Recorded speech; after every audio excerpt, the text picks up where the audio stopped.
5 months ago, I came across one of the most unique cases throughout many years of my practice as a full-time hair restoration doctor. This patient requested for a body hair transplant, specifically in the chest area. The main goal for this man was to achieve a similar look to his favorite actor David Hasselhoff.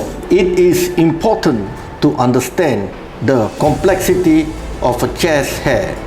Factors involving angle, density, and direction differ greatly from a common hair transplant, so I accepted this challenge and began preparing the most suitable and visually natural design, and I must say, this is truly a test of skill, knowledge, and experience in the hair restoration field. Graft planting has to follow the clockwise direction on the right side and anti-clockwise direction on the left side.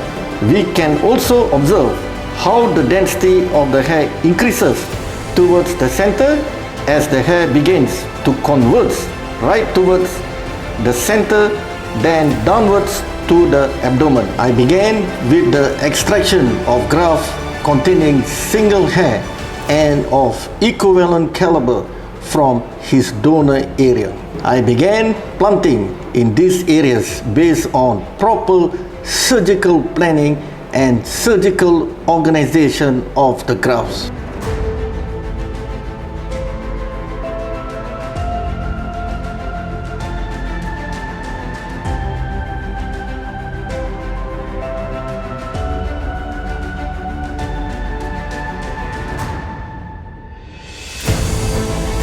Five months later, the planted grafts have displayed excellent growth and are in order with initial surgical planning.